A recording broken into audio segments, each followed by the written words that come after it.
दंडवत हो. श्री परेशाय नमः. श्री गुरुवे नमः. लीळा चरित्र पूर्वार्ध. लीळा क्रमांक 97. उपाध्यांची भेट. एके दिवशी चांगदेव भट जानो उपाध्यांस म्हणाले, जानो जानो, आपण दोघं ज्या पुरुषाच्या गोष्टी करीत होतो ते पुरुष पैठणला आलेले आहेत. आपण आत्ताच जाऊया त्यांच्या दर्शनाला. यावर जानो उपाध्ये म्हणाले, माझे उपरणे धुवायला दिले आहे, ते आले की जाऊया दर्शनाला आपण.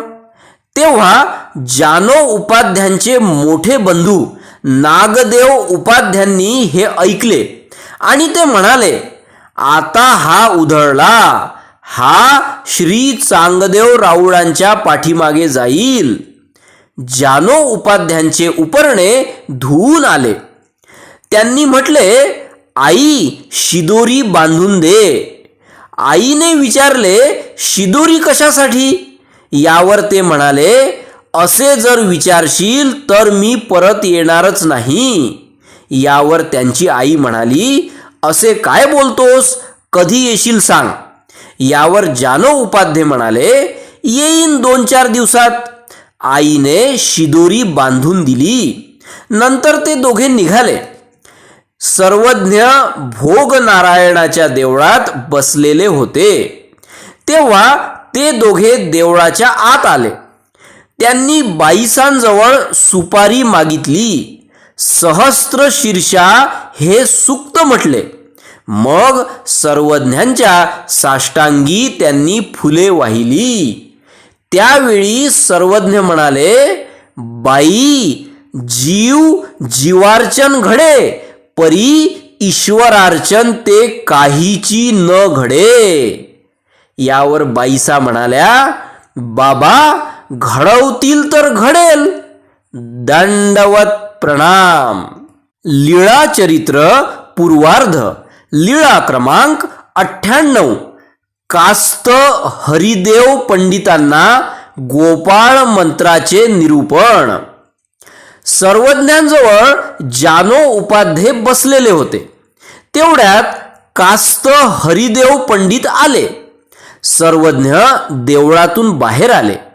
सर्वज्ञांना बसण्यासाठी बाईसा आसन घालीत होत्या. त्याआधीच जानो उपाध्यांनी आपले वस्त्र सर्वज्ञांच्या श्रीचरणाखाली घातले.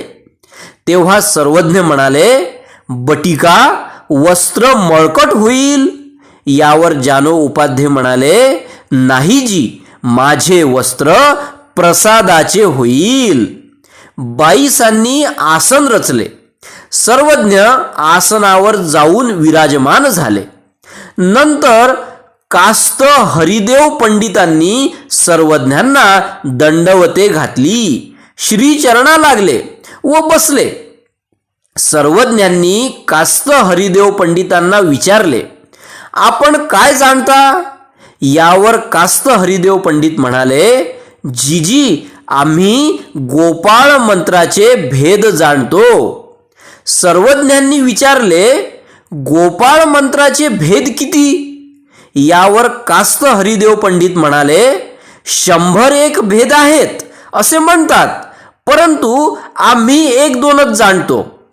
तेव्हा सर्वज्ञांनी सांगितले, गोपाळ मंत्राचे 1000 भेद आहेत, परंतु त्यातील एक भेद असा आहे की जो फक्त श्रीकृष्ण चक्रवर्ती व रुक्मिणी देवीलाच माहिती आहे, तिसऱ्या कुणालाही माहिती नाही. हे ऐकून जानो उपाध्यांना प्रतीती आली की सर्वज्ञ हे साक्षात श्रीकृष्ण अवतारच आहेत. दंडवत प्रणाम. श्री गोपाल कृष्ण महाराज की जय. सर्वज्ञ श्री चक्रधर स्वामी की जय.